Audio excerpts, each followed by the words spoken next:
नमस्कार दोस्त। तो आज से हम स्टार्ट कर रहे हैं क्लास 10th की साइंस। और साइंस में हम जो सबसे पहले जो चैप्टर स्टार्ट कर रहे हैं वो स्टार्ट कर रहे हैं तो जैव प्रक्रम। क्या स्टार्ट कर रहे हैं?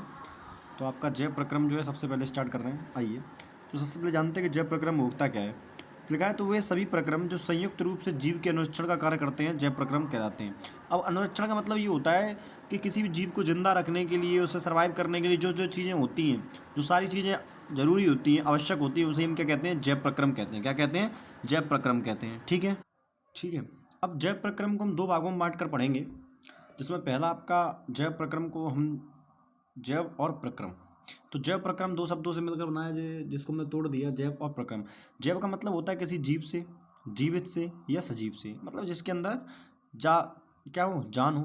प्रक्रम का मतलब क्या होता है? वो सभी क्रियाएं। क्या होता है प्रक्रम का मतलब?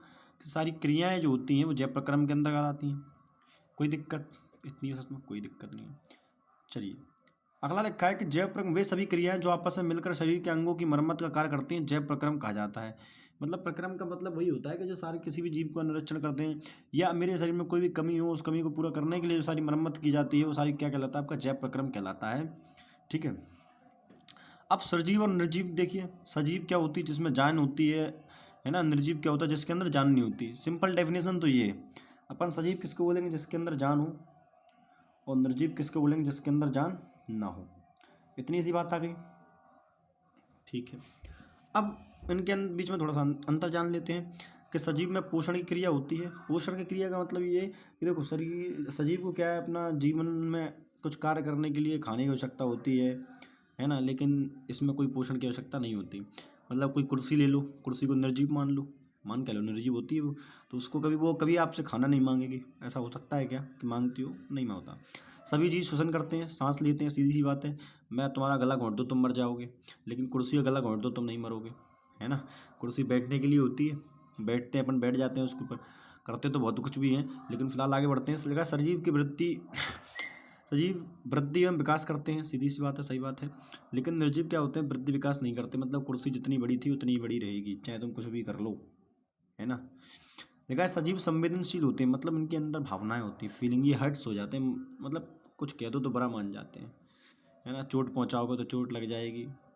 लेकिन निर्जीव के अंदर ऐसा नहीं होता। गालियां देते रहो, कुछ भी उठा के पटक दो और फिर बैठ जाओ उसके ऊपर, तो कोई दिक्कत नहीं। ठीक है। देखा, सजीव अपने समान जीव उत्पन्न कर सकते हैं जिसे प्रजनन कहते हैं। बोला कि सजीव क्या करते हैं कि अपने जैसी संतान को उत्पन्न कर सकते हैं। आपके माता पिता ने आपको किया, आप किसी और को करेंगे। मतलब एक प्रक्रिया है, चलती रहेगी। निर्जीव में प्रजनन की क्रिया नहीं होती। निर्जीव प्रजनन नहीं करते। आपकी कुर्सी एक एक लेके आए हो तो ऐसा नहीं होगा कि आज मैं एक रखूँगा तो कल सुबह तक दो हो जाएंगी। तो वो नहीं होने वाला। कुर्सी हमेशा एक ही रहेगी। मतलब उनके अंदर प्रजनन नहीं होगा। वो अपने संतान और और संतान उत्पन्न नहीं कर पाएंगे। इस बात में कोई दिक्कत तो नहीं सर? कोई दिक्कत नहीं होनी चाहिए। वैसे दिक्कत होनी नहीं चाहिए, ये सिंपल सी बातें हैं, है ना। छोटी छोटी बातें हैं मगर मोटी बातें। चलिए, आगे लिखा है जैव प्रक्रम में होने वाली क्रियाएं। कि भैया जैव प्रक्रम में कौन कौन सी क्रियाएं होती हैं। तो देखो, मुख्य क्रियाएं तो मैं आपसे बात करूं तो पोषण, श्वसन, वहन और उत्सर्जन। पोषण क्या होता है? देखो, शरीर को जिस जिस खाने की जो भी नीड है एनर्जी की, तो वो सारी एनर्जी हमें किससे मिलती है? पोषण से, है ना। श्वसन क्या होता है? कि भैया हमें ऑक्सीजन गैस की आवश्यकता होती है, क्योंकि ग्लूकोज एनर्जी प्राप्त करने के लिए ग्लूकोज को जलाना होता है। ग्लूकोज को जलाने के लिए ऑक्सीजन गैस चाहिए होती है। और ऑक्सीजन गैस किससे मिलती है भैया? तो श्वसन से मिलती है। किससे मिलती है? श्वसन से मिलती है। वहन क्या होता है? वहन होता है, देखो, पूरे शरीर में ऑक्सीजन को पहुंचाना, पूरे शरीर में ऑक्सीजन को घुमाना ही क्या कहलाता है? आपका वहन कहलाता है। क्या कहलाता है? तो वहन कहलाता है। इतनी बात में कोई दिक्कत। उत्सर्जन क्या होता है? कि वेस्ट प्रोडक्ट को बॉडी से बाहर निकालना ही उत्सर्जन कहलाता है। क्या कहलाता है दोस्त? उत्सर्जन। मतलब वेस्ट प्रोडक्ट जो भी है आपके शरीर का, उसको शरीर से, बॉडी से आउट करना ही क्या कहलाता है? उत्सर्जन कहलाता है। क्या कहलाता है? उत्सर्जन कहलाता है। इतनी सी बात में कोई दिक्कत तो नहीं सर? कोई दिक्कत नहीं है। चलिए, तो आगे बढ़ते हैं। अब बात करते हैं पोषण की। तो सबसे पहला टॉपिक जो मैं बोलूँगा कि अपन स्टार्ट कर रहे हैं, तो वो क्या कर रहे हैं? पोषण। क्या स्टार्ट कर रहे हैं दोस्त? पोषण स्टार्ट कर रहे हैं। कोई दिक्कत तो नहीं? ठीक। अब देखो, भोजन को अंतरण करने की प्रक्रिया, अब उसको छोड़ देते हैं, पहले इसको परिभाषा क्या है? सजीव द्वारा भोजन को ग्रहण करना, भोजन का अवशोषण करना, वह शरीर के अंगों की मरम्मत अनुरक्षण का कार्य करना पोषण कहलाता है। कि मतलब शरीर के किसी भी जीव के द्वारा भोजन को ग्रहण करना मतलब खाना शरीर के अंदर, उससे जो भी न्यूट्रिएंट मिले हैं उससे क्या करना, जो भी न्यूट्रिएंट मिले उससे अंदर ऊर्जा प्राप्त करना, और शरीर के अंगों में जहाँ भी कोई दिक्कत है उसको मरम्मत करने के लिए जो है उन सभी चीज़ों का यूज़ करना। सीधी सी बात है, देखो आपको जब चोट लगती है ना, आज जब आप मान के चले, आप आज भगवान आपके साथ ऐसा ना करे, कोई भी व्यक्ति है जिसका मतलब वो हड्डी वगैरह टूट जाती है तो डॉक्टर क्या कहते हैं, तो भैया कि इसको दूध घी ज़्यादा खिलाएं।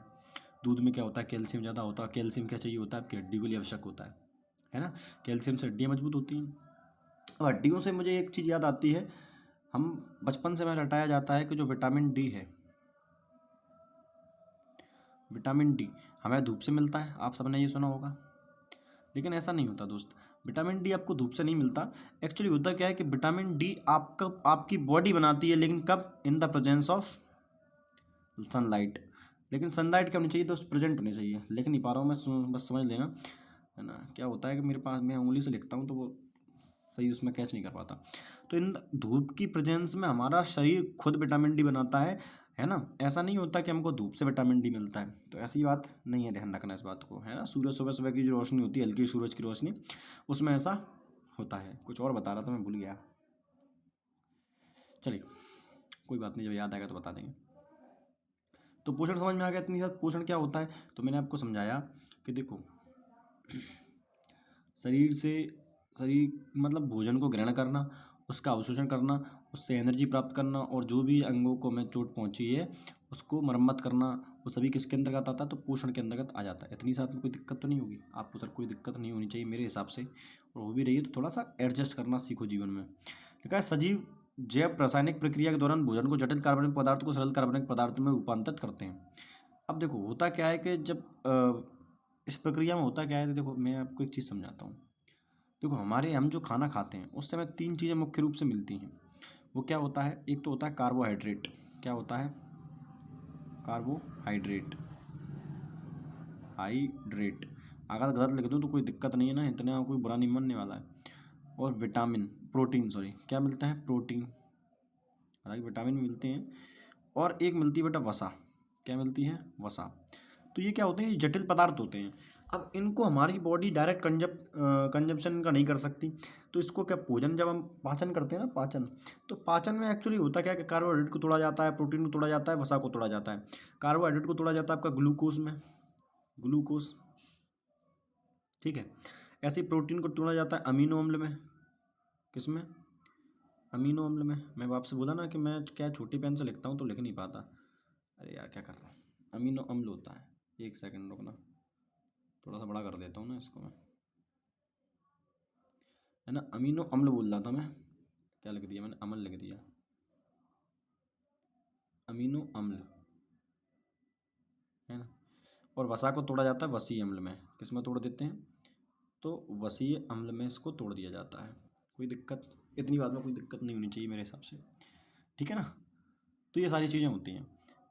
अब पोषण दो प्रकार से होता है, एक होता है स्वपोषण, एक होता है स्वपोषी पोषण, और एक होता है विषमपोषी पोषण। देखो जरा क्या होता है भैया, ये क्या बातें हैं, है ना। स्वपोषी पोषण और एक विषमपोषी पोषण होता है। अब देखो स्वपोषी पोषण क्या होता है भाई, और विषमपोषी पोषण क्या होता है, इसको समझते हैं। तो लिखा है वह पोषण जो, वह प्रक्रिया जिसमें जीव कार्बनिक पदार्थ, जिसमें कार्बनिक CO, कार्बन डाइऑक्साइड H2O प्रकाश की सहायता से स्वयं भोजन का निर्माण करते हैं। उदाहरण पेड़ पौधे प्रकाश संश्लेषण की उपस्थिति में। जो ये एक साइंटिफिक लैंग्वेज है, कोई दिक्कत नहीं। अब मैं आपको समझा दूँ सरल भाषा में। स्वयंपोषी उनको बोलते हैं जो अपना खाना स्वयं बना सकते हैं, वो किसी और के ऊपर निर्भर नहीं है। विषमपोषी जो अपने खाने के लिए दूसरे पर निर्भर रहते हैं, उन्हें हम विषमपोषी कहते हैं। स्वयंपोषी की एग्जाम्पल की बात करूँ तो जितने भी हरे पेड़ हैं वो अपना खाना खुद बनाते हैं। अगर आपको याद हो तो आप पिछली क्लासों में पढ़ चुके हैं प्रकाश संश्लेषण की विक्रिया। प्रकाश संश्लेषण जानते हैं? प्रकाश संश्लेषण वह प्रक्रिया होती है जिस प्रक्रिया के द्वारा जो है जो पेड़ पौधे अपना खाना स्वयं बनाते हैं।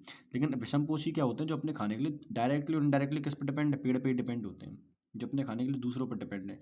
हम डिपेंड है पेड़ पौधों पर, जीव जंतु डिपेंड है पेड़ पौधों पर। अब आप सोच के देखो थोड़ा सा, है ना, थोड़ा सा माइंड को गहराई गहराई से सोचना। जैसे शेर होता है, लॉयन। लॉयन क्या है भैया, मांसाहारी होता है, मांस मांस खाता है। लेकिन मान के चलो लॉयन खरगोश खाता है। किसको खाता है? खरगोश को। और खरगोश क्या खाता है? खरगोश तो घास खाता है। पक्की बात है कि नहीं? तो ये अब लॉयन किस पर डिपेंड है? खरगोश पर। खरगोश किस पर डिपेंड है? घास पर। तो तुम ये नहीं कह सकते कि लॉयन और घास का संबंध सीधा सीधा सा है। क्यों? क्योंकि ये डायरेक्टली और इनडायरेक्टली डिपेंड किस पर है? डिपेंड तो बेटा पेड़ पौधों पर ही है, हरे पेड़ पौधों पर। यानी हम कुल मिला के इस ब्रह्मांड में सारे जीव, जितने भी जीव हैं, पेड़ों को छोड़कर वो सभी पेड़ों पर ही डिपेंड हैं। समझ में आ रहा है कि नहीं आ रहा? विषम पोषी सारे किस पर डिपेंड होते हैं? स्वयंपोषी पर डिपेंड होते हैं। ठीक है दोस्त, तो आज के लिए इतना रखेंगे, मिलेंगे अगली क्लास में। तब तक के लिए लाइक से सब्सक्राइब करते रहें। धन्यवाद।